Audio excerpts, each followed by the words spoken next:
Thank you for joining me for another Quick Hits conversation. I'm Dr. Robyn. With me today, I have Bonnie Versace. She is the re-manager at Focused LLC, where she specializes in developing leaders, building positive and productive work cultures, and improving individual, team, and enterprise-wide performance.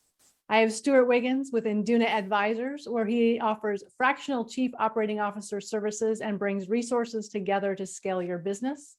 And I have Dave Roberts. He's a teacher, the co-author of the book, When the Psychology Professor Met the Minister, and a bereavement support specialist. The question today, when is venting productive and how do you tell when it becomes a negative spiral? Stewart, kick us off. I have to start with a level set question. Is venting an emotional or unemotional response? Because if in fact, venting is emotional, then the follow-up question I have is, then how productive can that be? But if you're unemotional in your response, is it really venting, or are you vetting the situation out loud, trying to solve a problem? For me, I think venting is about an emotion that we're experiencing about a particular topic at that time. And I think it becomes productive when the person who is venting recognizes that there's emotion attached to the topic. If they're open to feedback from somebody who's a willing partner to listen and to provide feedback in a different perspective, and if that perspective that is reframed or presented tends to reduce their stress levels, creates awareness in terms of where they fit in the topic and their responsibility in terms of contributing to the situation. And I think as a person who is an active listener in the process and a willing active listener can give feedback without being emotional with it. They can just basically give objective feedback, reflect what they're hearing, paraphrasing what they're hearing, paraphrasing feelings, and allow the individual, empower the individual who's a recipient of that feedback to find their truth within it. Bonnie? I think in today's times also, I agree with what Dave said, but I think in today's times, we've also identified that a lot of words have more than one meaning. And what I see sometimes is the venting part of someone's conversation, if you will, or what their desire or their goal is also about them not knowing how to share ideas or get someone to give ideas. Venting doesn't always come from a position of frustration. I think we're not used to that. I think being online for 2.5, 3 years or whatever, not necessarily being in person, not being in the same space with people, it's giving us a different channel or another channel of how to communicate with each other. My thinking is this: if its root is in emotion, then is what you're communicating effective or positive? In my experience, anything I communicate through emotion may be inaccurate. It may be raw, but it may be inaccurate. But once you've had a chance to sit back and evaluate what your real feelings are, then I think then you're communicating something that really reflects what's on your mind. And that's not necessarily venting. That's just really sitting back and saying, okay, here's my position on this. And over the years, I've found that if I'm upset with a subordinate and I'm emotional and I vent on them, it's a completely ineffective conversation. Yep. But if I sit down and maybe I start the conversation with something like, help me understand, or tell me about this, then I think that it's more effective. And body language really will reflect whether it's venting or whether it is the prefaces to a positive conversation.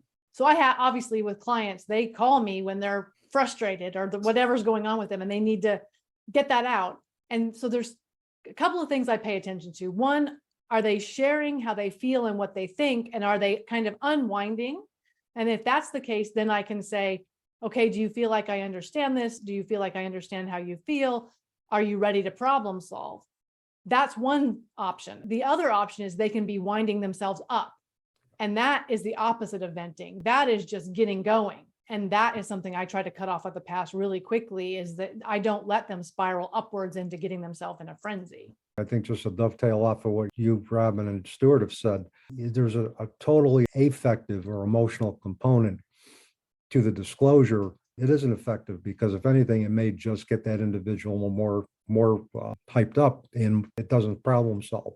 The other piece is that when we communicate through pure emotion, and I tell my students this, if you're going to communicate about a very emotionally charged issue in email, get it out, but don't send it. Look at that email again a day later and say, do you really want to send this with this much emotion attached to it? It's also the same thing with social media. I mean, people think that they're venting on social media. I think it's more of an emotional dump, because on social media, you can vent, but other than getting a bunch of I care emojis and likes, it's not doing any good.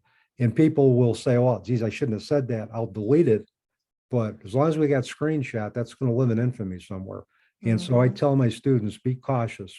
Get it out on paper and ask yourself, do I really want to send this? Do I want to communicate this as it's written? And if not, modify it so that the message becomes more clear and less emotionally charged. One of the hardest things, I think, is assuming the positive. We had a situation recently where our neighbors had one of those basketball goals, and it got torn up in the wind, and it was laying in their yard, just kind of half in the street for weeks. And we were pretty like, really? That's trashy. Why aren't they picking it up? And among ourselves. And I was kind of on the verge of sending them one of those texts where I was like, really? And then I decided, you know what? Let me just take a step back. And the text I sent was, can we help you get it fixed? Is there something we can do to help you get it set back up? And the text I got back was, no, it's trashed. The trash truck was supposed to pick it up last week. They haven't. They're supposed to pick it up tomorrow. Sorry, it's laying in the yard. I could have really damaged my neighbor's relationship if I had sent the text that was on the tip of my fingers when I first wanted to. That's a really good point, because we as a society need to actually relearn how to communicate. We saw it happening years ago. I mean, even before the pandemic, where the next generation's children, I'll say early to mid 20s, the communication level was just so different and challenged. And a lot of people didn't know how to even vent or express their either discontent for something or their concern for something, or just how do I get some ideas? That's where venting, most of the time, if we allow it to happen in the right way, and we do the listening and we ask the right questions, venting is extremely healthy. Yep. And there's so many companies, I just have to put this out there, I'm venting now. They will be upset that I allow a team or a group to vent about something that's going on in the company, because somebody, of course, will go back to the leader of the company and say, oh, you wouldn't believe what they discussed in class. Same. Right. And and the thing is, I mean, until I can sit down and talk to the leader of that company and help them understand why this needed to happen. And if I would have shut it down, they would have shut up. All of them would have shut up. And then we don't have a trusting environment. You have to learn the truth, and to learn the truth, you have to let all of that stuff to come out. Yeah. How much of it do you think is self-regulation? Like me noticing I probably shouldn't send that text. That is self-regulation. I was going to ask the question that, do you think that social media has eliminated the filter that would come with a face-to-face conversation? Oh, yeah, No. absolutely. Yeah, People say things on social media they never say in person. The other thing too, I think when you vent on social media, it allows the person who's venting not to take responsibility for their role in it. So it becomes very impersonal, and it's an easy place to do that and not have to look at themselves in the process because of the impersonality of it all. That's the other piece with that. For somebody that wants to play the blame game or assume the role of a victim as a result of what they believe happened and the emotions that they attach to that, social media is a great place to detach from any personal responsibility or your role in facilitating that conflict or contributing to the volatility of the situation. Thank you for having this conversation about venting with me. I think that it's a subject that we would all do better to think about how we handle it, both hearing it and doing it. So thank you so much. And I look forward to speaking to each of you again really soon.